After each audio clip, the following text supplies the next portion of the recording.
Assalamualaikum warahmatullahi wabarakatuh. Apa kabar semuanya? Semoga kita sehat selalu dan tetap dalam lindungan Allah Subhanahu wa Ta'ala. Anak-anak, hari ini kita akan melanjutkan pelajaran kita, yaitu pelajaran kedua tentang mengenal beriman kepada Allah dan Rasul-Nya. Namun sebelum kita mulai, mari bersama-sama kita baca doa. Semoga apa yang kita lakukan diridhoi Allah Subhanahu wa Ta'ala, dan semoga juga ilmu yang Bapak berikan bisa bermanfaat untuk kita semua. Berdoa, mulai. Bismillahirrahmanirrahim. Rabbi zidni ilma warzuqni fahma birahmatika ya arhamar rahimin. Baik anak-anak, pelajaran pertama tentang beriman kepada Allah Subhanahu wa Ta'ala. Beriman kepada Allah ini termasuk rukun iman yang pertama. Rukun iman itu ada 6. Yang pertama, beriman kepada Allah. Yang kedua, beriman kepada malaikat Allah. Yang ketiga, beriman kepada kitab-kitab Allah. Yang keempat, beriman kepada para rasul Allah. Yang kelima, beriman kepada hari kiamat. Dan yang keenam, beriman kepada qada dan qadar. Anak-anak, iman artinya percaya kepada Allah. Iman itu artinya percaya kepada Allah, ya, percaya dan yakin kepada Allah Subhanahu wa Ta'ala. Kalau kita mau percaya, tentu kita harus mengenal kepada Allah. Lalu bagaimana kita mengenal Allah? Ada 3 cara. Yang pertama, kita mengenal Allah melalui alam semesta. Yang kedua, kita mengenal Allah melalui Al-Quran. Dan yang ketiga, kita mengenal Allah melalui Asmaul Husna. Kita tahu alam semesta ini termasuk bumi, matahari, laut, gunung, hewan, tumbuh-tumbuhan, dan juga manusia, jin dan iblis, itu semua ciptaan Allah. Tidak mungkin semua itu langsung ada tiba-tiba, kecuali ada yang menciptakan. Kalau manusia itu tidak mungkin bisa menciptakan alam semesta ini. Jin, iblis juga mungkin, malaikat juga tidak mungkin, ya, karena mereka tidak punya kuasa. Maka semua itu ada karena ada yang menciptakan. Siapa dia? Allah Subhanahu wa Ta'ala.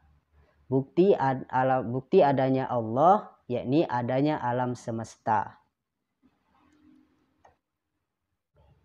Baik anak-anakku, kita mengenal Allah yang pertama melalui alam semesta. Buktinya adanya Allah dengan adanya alam semesta. Yang kedua, kita mengenal Allah dengan melalui Al-Quran. Baik, mari kita simak dalam Al-Quran surah An-An'am ayat ke-102. A'udzu billahi minasyaitonir rajim. Bismillahirrahmanirrahim. Dzalikumullahu rabbukum la ilaha illahu khaliqu kulli syai'in fa'buduh wa huwa ala kulli syai'in wakil. Artinya, dzalikumullahu rabbukum, itulah Allah Tuhan kamu. La ilaha illahu, tidak ada Tuhan selain Allah. Khaliqu kulli syai'in, dialah pencipta segala sesuatu. Fa'budu, maka sembahlah dia, yaitu Allah. Wa huwa ala kulli syai'in qadir, dialah pemelihara segala sesuatu. Ya, Al-Quran ini adalah firman Allah. Salah satu mukjizat, satu-satu mukjizat yang diberikan Allah kepada Nabi Muhammad. Dan Al-Quran ini bukan buatan manusia. bacaan yang seindah dan sebagus itu tidak ada yang bisa manusia menandinginya. Bahkan ketika Allah tantang manusia untuk menciptakan satu ayat, maka manusia tidak bisa menandingi keindahan ayat-ayat Al-Quran. Dan Al-Quran ini sudah teruji kebenarannya, tidak ada yang berubah, tidak ada yang ditambah-tambah. Dari zamannya Nabi sampai saat ini Al-Quran tidak pernah berubah. Itulah salah satu mukjizat terbesar yang diberikan Allah kepada Nabi Muhammad. Dari ayat tersebut kita tahu Allah adalah Tuhan kita. La ilaha illahu, tiada Tuhan selain Dia. Jadi tiada Tuhan yang lain selain Allah. Hanya Allah satu-satunya. Qul huwallahu ahad, katakanlah bahwasanya Allah itu satu. Allah satu, Allah tidak dua, Allah tidak tiga, Allah tidak empat, apalagi Allah 10 misalnya. Allah tidak menyerupai apapun, tidak berbentuk patung, tidak berbentuk manusia, tidak berbentuk pohon, tidak berbentuk gunung, dan sebagainya. Allah itu berbeda dengan makhluk. Jadi kita mengenal Allah melalui Al-Quran. Kita mengenal perintah-perintahnya Allah juga melalui Rasul, melalui Al-Quran. Anak-anak, dari ayat tersebut menjelaskan kepada kita bahwa Allah lah Tuhan kita satu-satunya. Dia yang menciptakan sekaligus memelihara alam semesta ini. Maka kita sebagai hambanya wajib menyembah kepada Allah dengan cara melakukan segala perintahnya dan berusaha menjauhi apa-apa yang dilarang oleh Allah Subhanahu wa ta'ala. Anak-anak, tadi kita sudah tahu bahwasanya cara kita mengenal Allah yang pertama melalui alam semesta, yang kedua melalui Al-Quran. Nah, yang ketiga kita mengenal Allah melalui Asmaul Husna. Apa itu Asmaul Husna? Asmaul Husna itu artinya nama-nama Allah yang baik atau yang indah. Ya. Nama-nama Allah ini berisi sifat-sifatnya Allah. Maka Asmaul Husna itu di Al-Quran dijelaskan ada 99 nama Allah. Termasuk Ar-Rahman, termasuk Ar-Rahim, Al-Malik, Al-Qudus, dan sebagainya. Nah, di kelas 4 ini kita akan mempelajari 3 Asmaul Husna. Yakni 1 Al-Basir, kedua Al-Adil, yang ketiga Al-Azim. Al-Basir artinya Allah Maha Melihat. Jadi Allah itu Maha Melihat. Allah tahu segala perbuatan kita. Bahkan kalau kita sembunyi-sembunyi, pergi ke tempat yang jauh, tidak ada orang, Allah tetap tahu.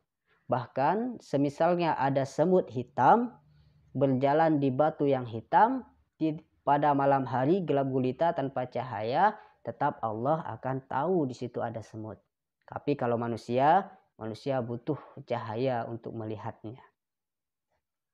Jadi Allah itu Maha Melihat, tidak ada yang bisa sembunyi. Perbuatan apapun yang dilakukan manusia tidak bisa sembunyi atau membohongi Allah. Karena Allah selalu mengawasi, selalu melihat kita. Maka ketika kita sudah kenal Allah ini Al-Bashir, Allah Maha Melihat, kita jangan pernah sekali-kali melakukan perbuatan yang tercela, perbuatan buruk, karena akan diketahui oleh Allah. Walaupun tiada yang melihat misalnya, tetap Allah melihat kita. Ada malaikat yang mencatat perbuatan kita, perbuatan baik kita, bahkan perbuatan buruk kita pun dicatat. Ya, jadi untuk itu anak-anak selalu lakukan perbuatan baik. Karena setiap perbuatan kita dilihat oleh Allah. Dilihat oleh Allah Al-Basir yang Maha Melihat. Yang kedua, Asmaul Husna Al-Adil, adil. Ya. Al-Adil itu Allah Maha Adil. Allah tidak pernah membeda-bedakan manusia. Ya. Mau dia orang Melayu, mau dia orang Betawi, orang Madura, orang Jawa, orang Papua, Allah tidak melihat warna kulit juga. dia itu putih, hitam, tinggi, kurus, cantik, ganteng misalnya. Tidak. Tapi yang Allah lihat adalah ketakwaannya. Siapa yang paling bertakwa, dialah yang Allah lihat. Dialah yang akan Allah jadikan hamba yang beriman, diletakkan ke dalam surganya Allah Subhanahu wa ta'ala. Mari kita simak dalam Al-Quran, dalam surah Al-Hujurat ayat 13, kan? A'udzu billahi minasy syaithanir rajim. Bismillahirrahmanirrahim. Ya ayyuhan nasu inna khalaqnakum min dzakarin wa untha. Wahai manusia, sungguh kami telah menciptakan kamu dari seorang laki-laki dan seorang perempuan. وَجَعَلْنَاكُمْ شُعُوبًا وَقَبَائِلَ لِتَعَارَفُوا. Kemudian kami jadikan kamu berbangsa-bangsa dan juga bersuku-suku untuk apa? Lita'arafu, untuk saling mengenal ciptaan Allah. Inna akramakum indallahi atqakum. Sesungguhnya paling mulianya kamu adalah yang paling bertakwa. Jadi yang paling mulia itu di sisi Allah adalah hamba-hambanya yang bertakwa kepada Allah. Innallaha alimun khabir. Sungguh Allah itu maha mengetahui dan juga maha teliti. Jelas ya anak-anak. Jadi kita tidak boleh membeda-bedakan sesama. Ya, kalau dia temannya miskin, misalnya dia tidak ditemani, tidak. Kaya miskin sama. Ya, jangan pernah membeda-bedakan teman. Kita bergaul sama. Dalam sosial pun sama, walaupun dia berbeda agama, kita juga tidak boleh membeda-bedakannya atau menghina, mencaci makinya, tidak boleh. Kita jaga kerukunan sehingga kita dikatakan oleh Allah atqakum, termasuk orang yang bertakwa. Nah, Asmaul Husna yang ketiga, ya ini Al-Azim, artinya Allah Maha Agung. Anak-anak, tentu sebagai manusia kita pernah meminta bantuan kepada orang lain, kan?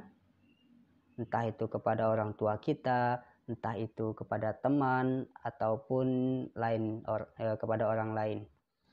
Tentu tapi ingat, Allah itu tidak butuh bantuan orang lain. Karena Allah punya sifat Al-Azim, punya nama Al-Azim, yaitu Maha Agung. Allah tidak butuh bantuan atau pertolongan orang lain. Ya. Kalau Tuhan butuh pertolongan orang lain, maka dia bukan Tuhan, karena dia lemah, tidak punya kuasa. Tapi Allah punya sifat Al-Azim, punya nama Al-Azim, Maha Agung, dia tidak butuh pertolongan orang lain. Lalu apa gunanya kita mengetahui bahwasanya Allah itu Al-Azim? Nah, dengan memahami sifat Allah Al-Azim yang Maha Agung, maka kita akan selalu mengagungkan tanda-tanda kebesaran Allah dengan cara berusaha menjalankan perintahnya dan menjauhi semua larangan-larangannya. Sehingga kita dicatat oleh Allah sebagai orang yang beriman, sebagai orang yang bertakwa kepada Allah Subhanahu wa ta'ala. Nah, itulah pelajaran kita hari ini tentang beriman kepada Allah Subhanahu wa ta'ala. Untuk beriman kepada Allah, kita perlu mengenal Allah. Kita mengenal Allah yang tadi pertama melalui alam semesta, kemudian melalui Al-Quran, kemudian melalui Asmaul Husna yang 99. Ya. Sekianlah pelajaran hari ini. Semoga bermanfaat. Mari kita tutup dengan membaca hamdalah. Alhamdulillahi rabbil alamin. Baik Bapak akhiri. Assalamualaikum warahmatullahi wabarakatuh.